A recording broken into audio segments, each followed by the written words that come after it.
first quadrant, that's the South African curriculum framework.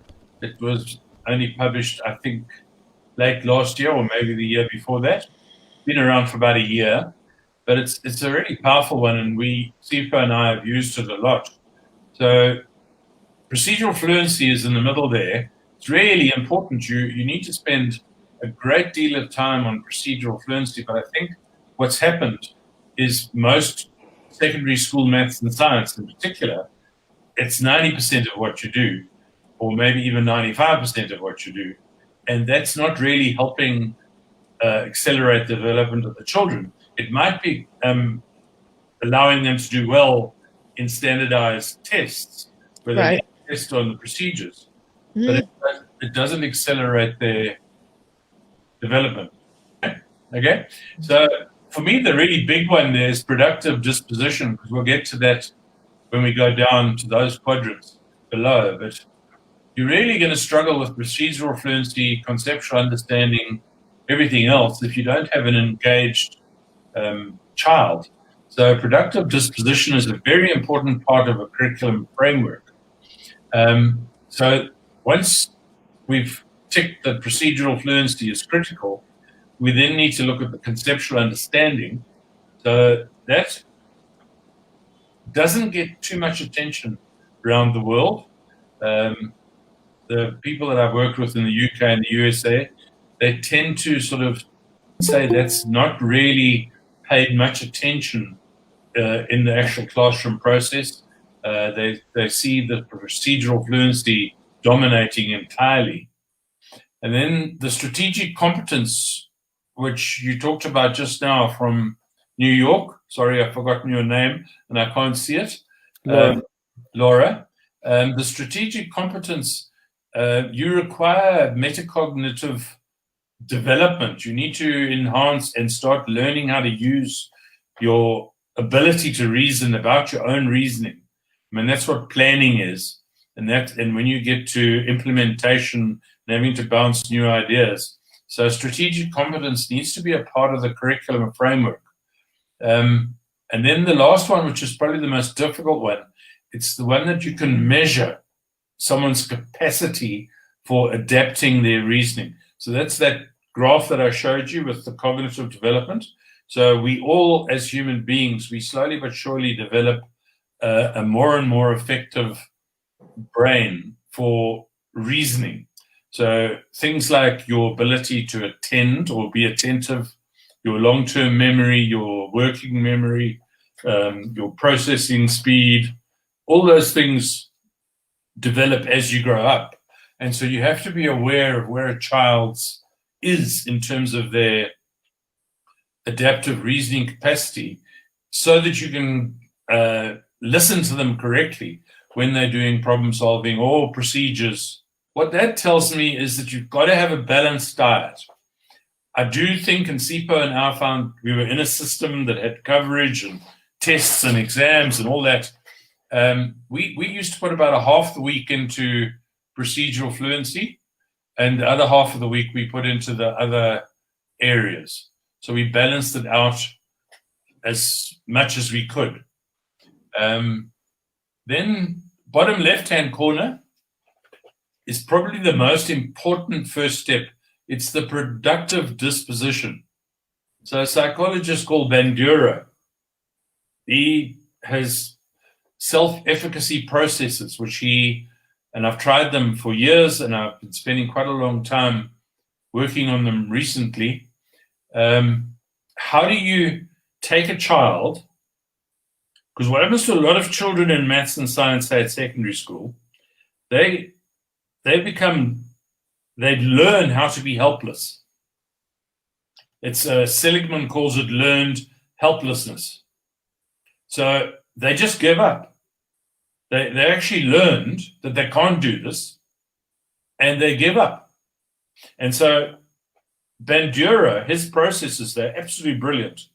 Is how do you take someone who's in a state of learned helplessness, and how do you take them to a space where they can start self-regulating? Now, it's a very interesting process. It takes time, but It really works. So very quickly, I'll give you the 3 blocks, but there are many more.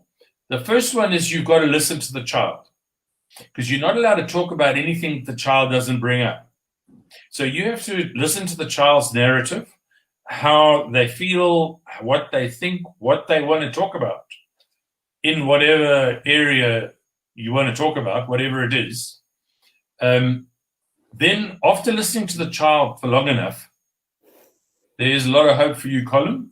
Then you take an example from the child's thinking, and you then start going into the second phase, which is reciprocal determinism. So you might say to the child, I said to an 11-year-old girl 2 weeks ago, okay, Katie, are you saying to me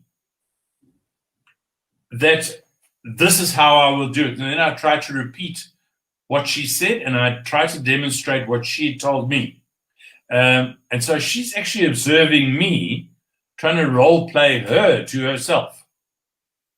And in the process, I then change it a bit, and I start saying, well, look, maybe I do this. If I was trying to do what you just told me, maybe I could try and do this. What do you think, Katie? And so we start role-playing and observing each other. So remember, it's critical. Bandura will tell you, it has to come from the child. You're not allowed to bring up whatever it is. Then you go into the stage of role-playing and role modeling that interplays between yourself and the child. And then once they get that, they start getting excited. They literally, I mean, this little 11-year-old, she was pumping once I'd gone through those 2 stages with her. And then I could start getting her to start the self-regulation, where I can start saying, well, how are you feeling now, Katie? How are you actually feeling about what you're doing? And she was excited and feeling good. And I said, well, remember that, because you're feeling, that's your metacognition. You're actually starting to feel what it feels like to think for yourself. And it's a wonderful thing. So there's a lot more to Bandura than I've read there, but there are those 3 big stages, and you can't hurry them. The most important one is the first one, listening for the child, and you're listening for something that you can use in the next 2 stages. And then the final one, maybe it's a bit heavy, but I use Dimitri. He's got an architecture of the mind. And there are these 4 processes. You get the domains of reasoning, then you get the representations, then you get the integration of these representations at different levels, and finally you get to what he calls the cognizance, which is the awareness and the self-monitoring and the self-evaluating, basically the self-regulation.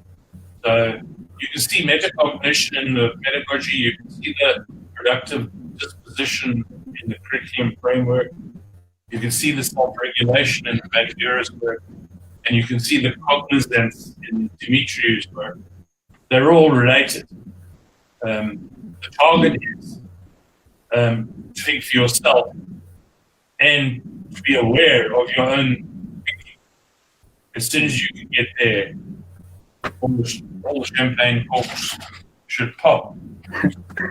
That's good. Thank you very much, Ian. I mean, that's a good place, I think, for us to start to just ask maybe Sipho for some final sort of comments on your side, and then we're going to be taking questions. We have got about 13 minutes left of the sort of formal hour. There are a few questions that have come through, and I'd like to encourage those of you to put your questions on the chat group. That will be easier for us, and because from that point of view, just to get the questions out there. But Sipho, any thoughts from you sort of to finish off the formal section of the presentation? Yeah, that's a tricky one because I have more questions than thought, really. Okay.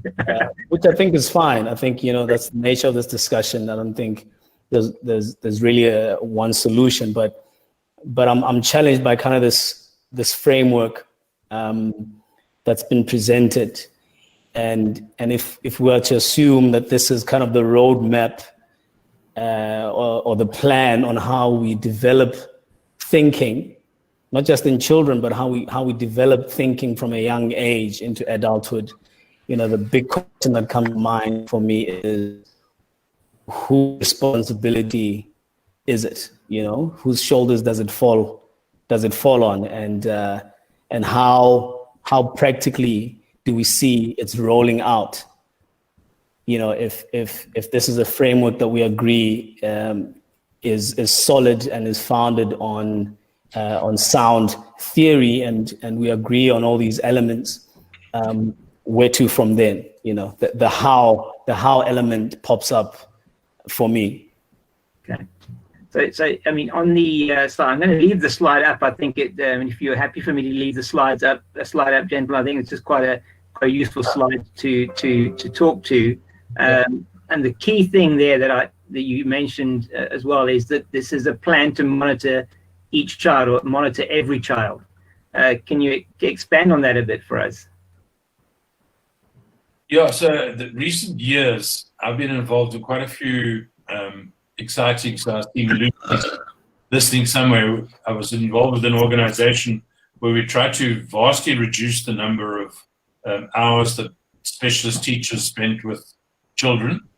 So we tried to increase, so the procedural learning, the procedural fluency, I think you can have much larger classes and you can use a better style of direct instruction, and you can use all those skills that we're pretty good at anyway.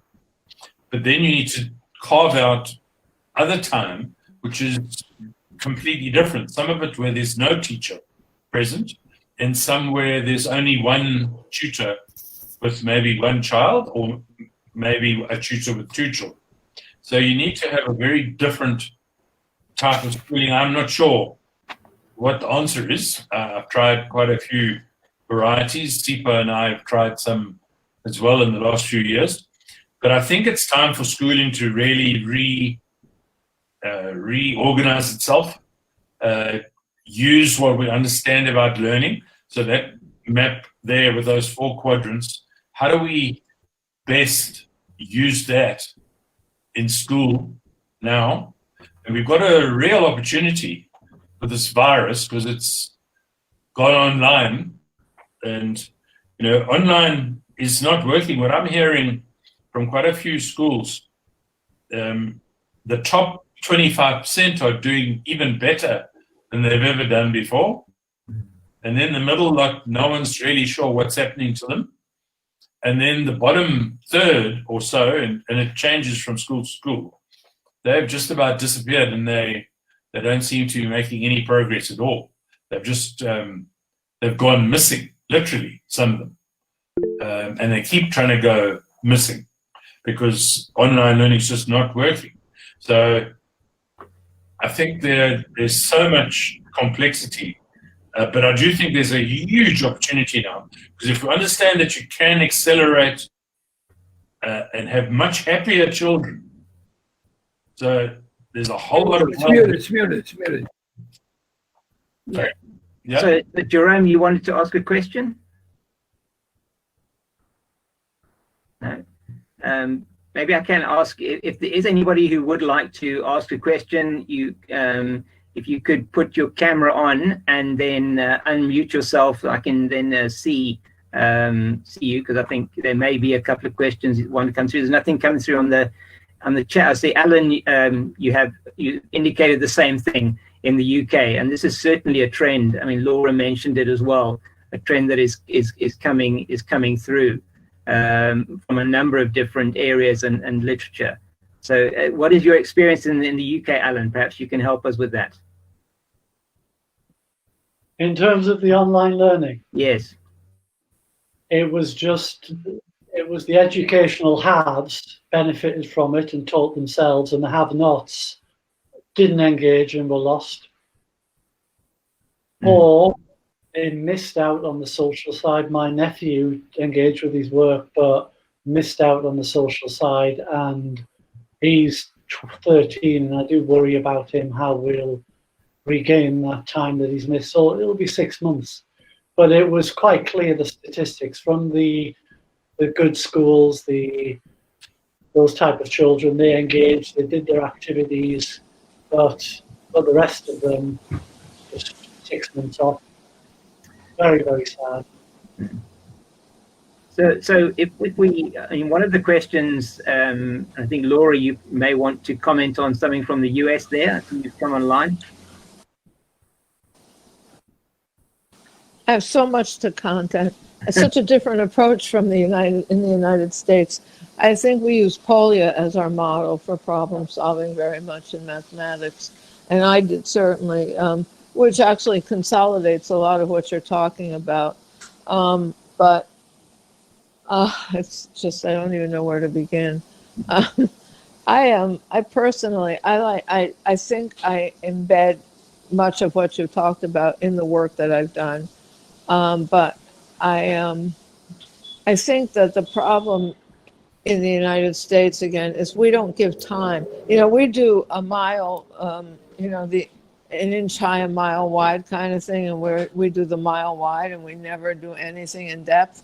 So everything is a little itty bitty bit, and we never learn anything because we never spend any time. We never allow for the creativity, you know, with the students, and so it's very difficult. I mean, I love your idea of posing that one question that will be good for everybody, and kids can come up with different answers and stuff. I know my daughter teaches elementary school, and she does that kind of thing because she builds a curriculum which is very different than sort of the standard one that they're asked to do to just meet the standards.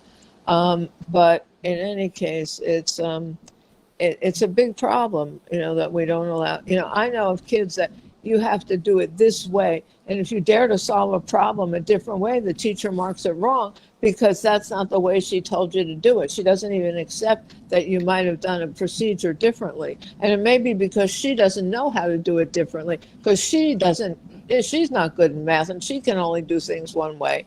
You know, that's a big problem, that our teachers are not even able enough to teach things so that they can only do something one way and are not open to the children doing things a different way. Our teachers are not educated well enough is a big problem. But there's 100 million things that are wrong. So anyway, I mean, I think, for example, if you started with a little kid, and you said you put 2 fingers up and 2 blocks and 2 of this and 2 of, and many different ways of saying 2. And you say to them, well, you know, you can draw 2, you know, give me 2 blocks, or you can draw 2 things, or, you know, you can shoot, you know, you can make 2 noises. And there's so many ways of saying 2 that, you know, I need to get some way that I can represent 2, you know, that, you know, it'll always mean the same thing, even though there's all these different things. So is there one way that I can say 2, and it'll always be 2 no matter what, whether it's 2 blocks or 2 cans?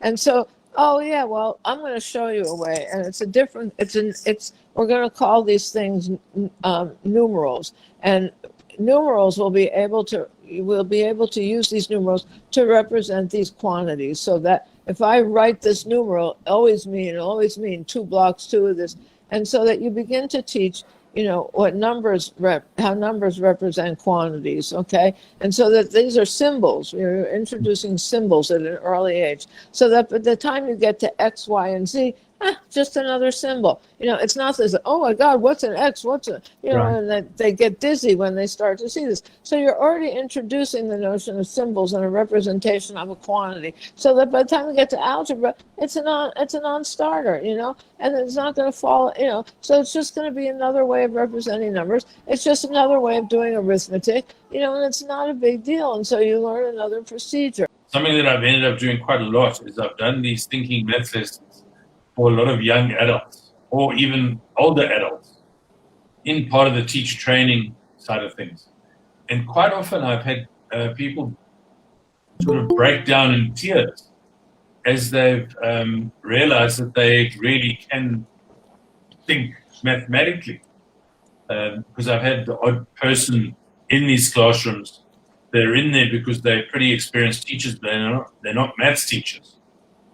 And through the process of a thinking maths lesson, which allows everybody in, and you all can think for yourself. And if you're able to think at a high level, boy, you go, and you do it really well. And so I've literally had cases, and Sipho, you might have seen some with me, where people were emotionally overwhelmed by actually realizing how they can think for the first time. And especially in something like mathematics, because they've long time been convinced they can't do that. Well, Alan's just made a point on the screen there, which is really, I mean, Sipho and I have seen this all the time. You get such a mix of ideas from the children. Things that, as a teacher, Sipho, I keep on saying it, and Sipho's seen it now very often. You get children saying things that you've never heard of in your life. So I've spent my life working on, say, quadratic equations or whatever. And then you have a child comes in from the left-hand side with something that you have never thought of to do with quadratic equations. And I mean, I get so excited I can't contain myself, but so do the children around that, because they also have never seen it before, and it's coming from one of them. It's not coming from the teacher. So there is that mix of levels and ideas that is so exciting to see. Yeah, and I think Ellen kind of describes it beautifully, and I think it's in response to Melusi's question on the benefits of mixing a class, because we know sometimes classes get streamed according to ability. What that ability is a question mark. Usually it's test scores, right?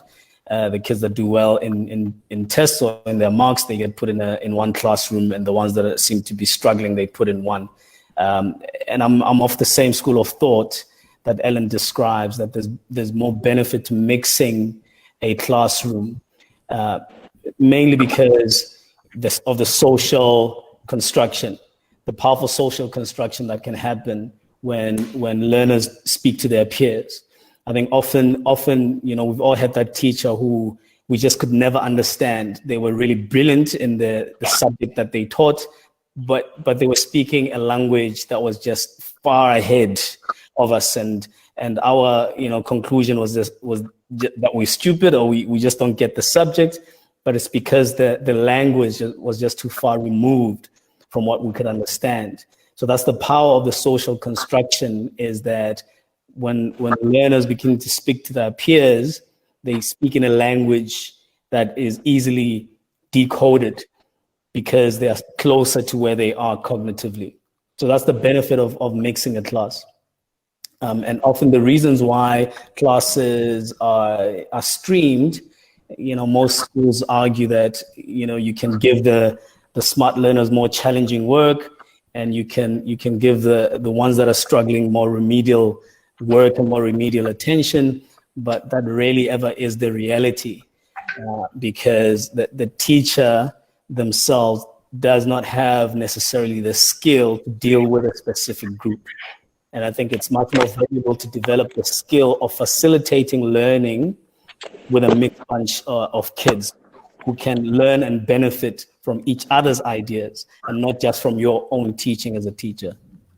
Okay. Melusi, maybe I can ask you to come in here if you're still on the line with us. Does that answer your question? I think there was an aspect of your question around online learning as well, and the disappearance of certain of the sort of the poorer socioeconomic groups. Yeah, so the latter part of the question has been answered. What I'm interested in is when Ian spoke of the disappearance of where some kids go missing, which are mostly in the bottom half of the cognitive levels.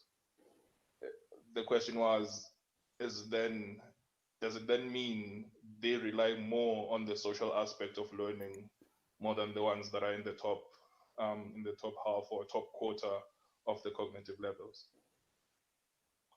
Sure. Can I talk? Yeah. That's a fascinating question. So I've got a sort of vague hope, because what's happening in South Africa, so my understanding of Malapa and the kids there really, or mostly in poverty, they're getting no schooling at all. They're not getting any access to anything. They're just at home. They haven't got their books. They're not seeing their teachers. They're on their own. There's a possibility they'll do even better, some of them, because they'll go and interact together, and even if they're playing together, they might develop themselves better than, because what Sipho and I have seen in a South African school setting is there's this, so Laura talked about it, this coverage, and actually it's hugely damaging. So the kids just get hit by this mind-blowing quantity of stuff that they don't get much out of. So it's a sad thing, but some children might benefit from no school. And so the school of life, provided they're not in depression or in hunger or all those horrible things, if they start playing together and coming up with new activities for themselves and their friends, even if they are trying to start a small business or whatever they're doing, it'll be a lot better for them than a lot of the schooling. That's my hope, Malusi, because what we see at Quinamalapu, Sipho, you know much more than I do at the moment, those kids are getting no schooling, nothing, zero. Sipho, what do you see? Yeah, I mean, it's an interesting question, but what I do know is we've seen, especially in the poorer communities, we've seen that the learners that are able to be successful, especially the later years of their high schooling, is learners who have been able to group themselves and work in groups outside of the formal schooling system. Learners who are able to go through past papers, they find one person who is knowledgeable in a certain subject or in a certain area within a certain subject, and they group themselves and do afternoon, study sessions. There's lots of stories that we hear of how, learners in these circumstances have been able to be successful and go on to really reach, top results within matric. So I agree with you that in this kind of bottom sector, in inverted commas, in our public school system, there's a huge benefit to the social element of schooling. But that social element has to be kind of clarified because there's certain ingredients needed, right? You need somebody who's knowledgeable. It's not, we can't just be kind of at the same level. That's not the ZPD that Ellen is referring to. If we are all struggling and there's no one that is slightly above, they don't have to be, an expert. They don't have to be way above, but you need somebody that is slightly more knowledgeable than the rest. And that ingredient is necessary for the success of the group. A question here, Sipho and Ian, from Jerome, talking about, and I think this is quite relevant, particularly in an environment where we have multiple languages, or you're not perhaps studying in your first language. They're saying, why not require kids to look up words they don't understand, because every subject is mostly word related. So just in your experience, how does that impact students? I hope. So Quinamalapu, what was amazing for me, so in a thinking maths lesson, good question up front, well prepared in discussion. The discussion that was with me involved was always in English. With Sipho, he would quite often do pieces in different languages. But so say in the lessons that I did, so I had to do the first question in English, but I'd make sure that I had enough from the classroom to understand that my question was going to float. Then when went into social construction, different groups would be talking different languages. So sometimes you'd get people who got together just because they could all speak the same language. I couldn't speak it. And in the last stage of the lesson, and Sipho saw this often with me, the child would come up and they'd want to explain their reasoning. They're excited, because they've now got something they want to say, they'd come up and they'd speak in their mother tongue. And I found often I could understand them, even though I couldn't understand a word of the language they were talking, because I knew what the maths question was. We'd have this communication, very deep learning, going on where I couldn't understand their language and they probably struggled with mine. But at the same time, because of the social construction, because the 3 or 4 children had such a huge, good discussion. So Sipho, what I would notice with you, Sipho, you'd switch between languages often, and often there was no English. So I'd be sitting in there following the lesson, but seldom was anyone talking English if Sipho was talking, and most of the children were talking whatever language Sipho was using at the time.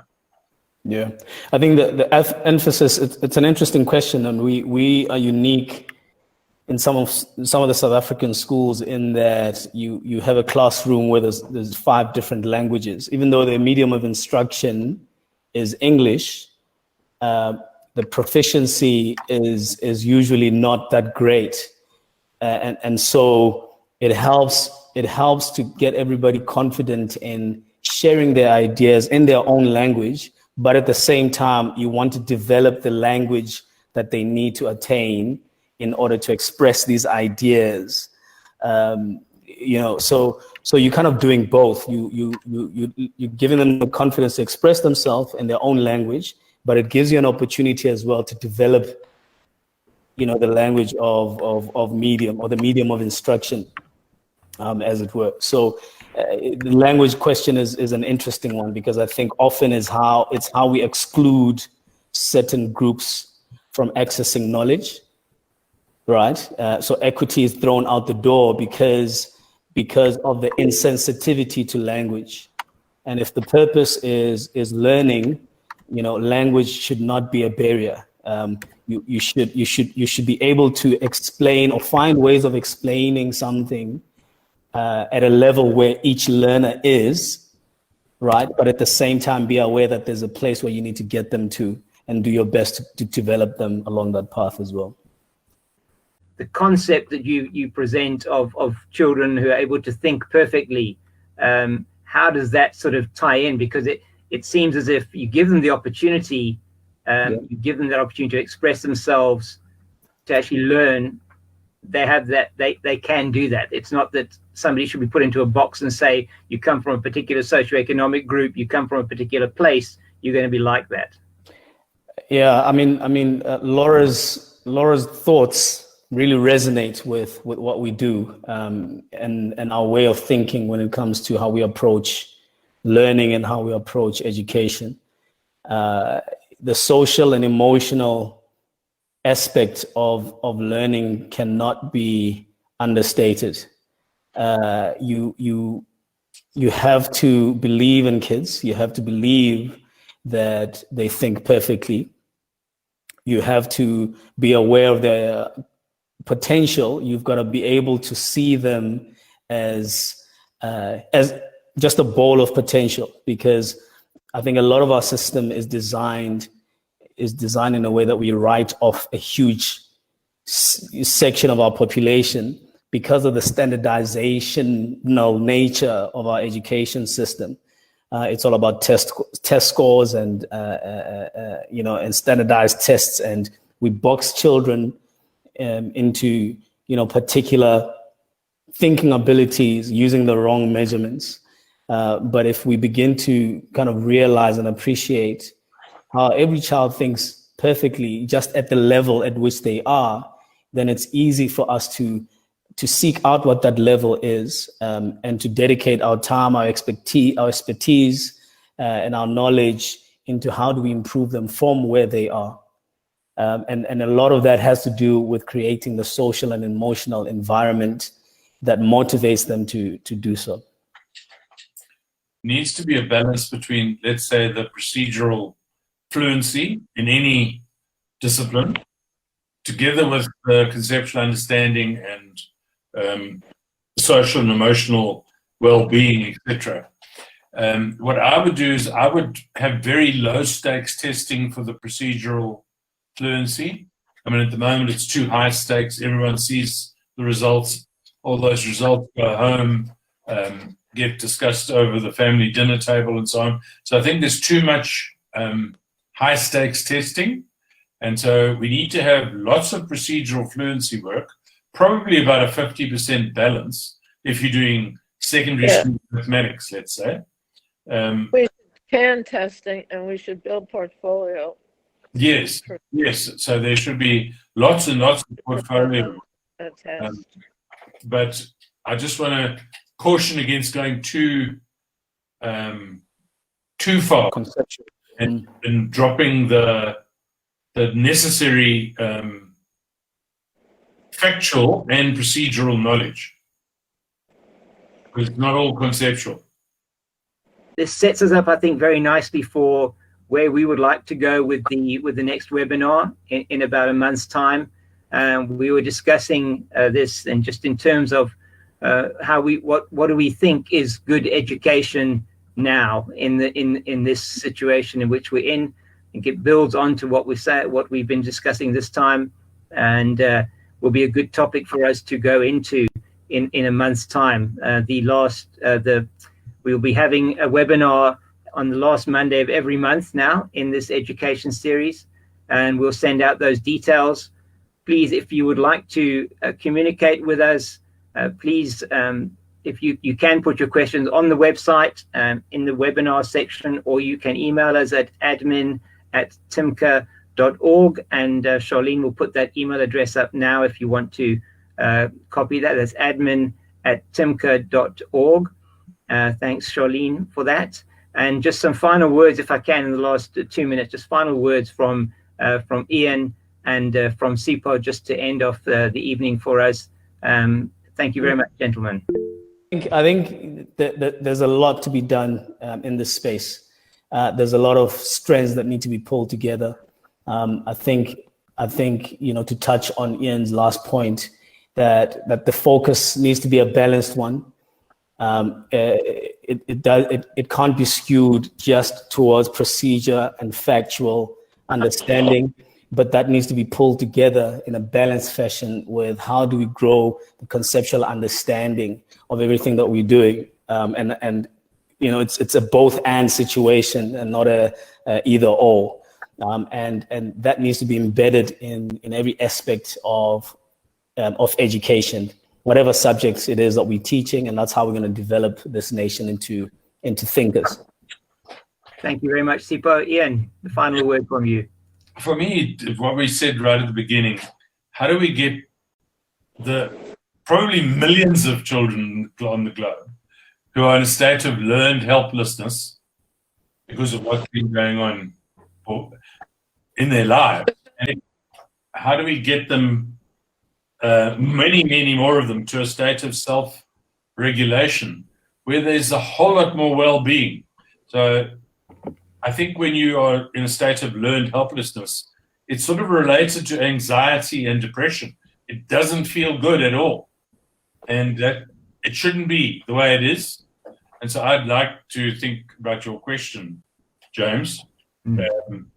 What is good education now? How do we actually get there? We look forward to having all of you that have been with us this evening back with us for the next webinar in a month's time. We will send out notifications. We hope that you will all be able to join us again as we will explore the topic of what is good education now in the next webinar. Thanks once again to my guests, our guests this evening, and to Colin and Charlene behind the scenes who've been helping to keep everything going for us. And we'll look forward to seeing you all again in a month's time. So from TIMCA, for the moment, it's goodbye from us. Thank you so much, Ian and Sipho, once again.